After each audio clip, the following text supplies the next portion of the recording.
This is the best of the week on Relevant Radio. Today on the show, we're talking about love for the papacy. Joining us to guide our discussion and offer his own insights is another successor to the apostles, Bishop Michael Martin. Bishop Martin is a conventual Franciscan friar and the Bishop of Charlotte, North Carolina. Your Excellency, it's a joy to have you back with us. Thanks for being here. Great to be with you, Patrick. Thanks so much for having me today. Well, I'm just curious, in your many connections as a friar and as a bishop, did you ever get the chance to meet our current Pope? Funny you should mention that because I've been name dropping ever since he walked out onto the loggia. Believe it or not, I was over in Rome at the end of March, beginning of April. For visit with our seminarians at the North American College, and also a few other meetings that I had, and one of which was a meeting that I had scheduled with then Cardinal Robert Prevost, who was at the time heading the dicastery for bishops. There were two items that I had been working on with the dicastery that needed some particular clarification, and so since I was going to be in Rome, I had written to the office to see if I could meet with him just to bring a more clarity to those two dynamics. So I met with him on April 1st. We sat down for about an hour in his meeting room outside of his office. He was delightful, absolutely delightful. I'd never met him before, and just had a great conversation, not only on the things that brought me there to speak with him, but also just in general, and talked a little bit about he, as the prefect for the dicastery of bishops, had been in charge of what euphemistically is referred to as baby bishop school. It's a 1-week program that the dicastery for bishops runs for newly ordained bishops that I had attended back in September. And just gave him some feedback, some thoughts that I had about that experience as well. And we talked a little bit about that as well as just some other things going on in the States. So, like everybody else, it's the same narrative we keep hearing from everybody. Never imagining in my lifetime would I see an American Pope. And when I had heard some people say, well, he might be someone, I thought to myself, he'd be wonderful, but that's not going to happen. That's not going to happen. And here we are. Yeah. Here we are. It's incredible. I mean, I think many people were surprised and delighted, and I hope many people continue to be surprised and delighted as we learn more and more about the man. So thanks for giving your impressions of him, Bishop. Sure.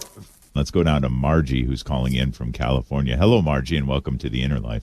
I just had to share this about my mother, who's 82 years old in July. I've been praying for her conversion, and she's not devout like me and my father, but I've been praying for her conversion. And this Pope Leo XIV has really touched her heart. And she looks at him like a father. And she told me it reminds her of her grandfather, because she was not raised by her father, but her grandfather. And so I'm thanking God for the graces that has poured on this year of hope, because my mom's been very harsh and bitter and unforgiving, and I just been praying for her conversion. And now what touched me the most is, over here in Layton, a shrine of Our Lady of Fatima, we just have Mass on Tuesdays and Thursdays at 9 in the morning. So she got up at 4 in the morning, drove herself to Hanford, met me, and called me at 5:30. She says, guess where I'm at? I'm at your front door. And she wanted to go visit this church. And this is a woman that would tell me, you don't have to pray at church, you don't have to go to confession, and blah, blah, blah, just going on and on, bashing about the Catholic faith. And so I'm persistent, especially today on this feast of St. Rita. And yesterday was St. Edmund, I think, for the dysfunctional families. I just feel the grace is just pouring over today and yesterday and Tuesday. And I'm just so happy. I just had to share this. It's not a direct contact with the Pope, but this Pope Leo is so kind and loving. My mother tells me it reminds me of her grandfather that raised her.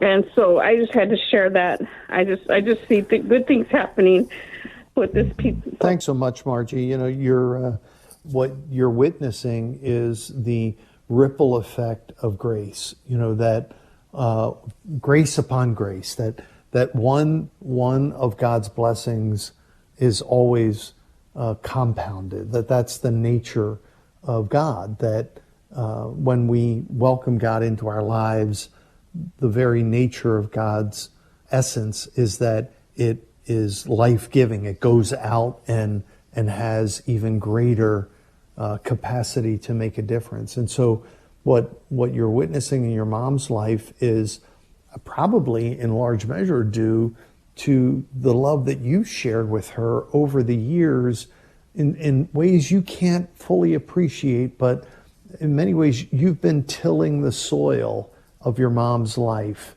such that in this moment, in this season of her life, this particular time, she's ready.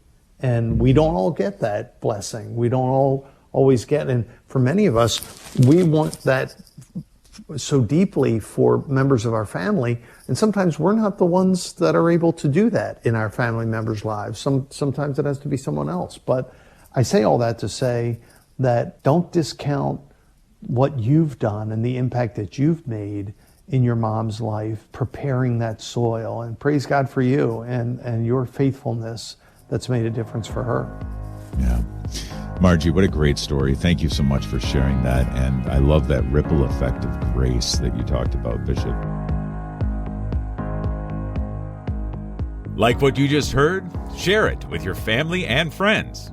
And thanks for listening.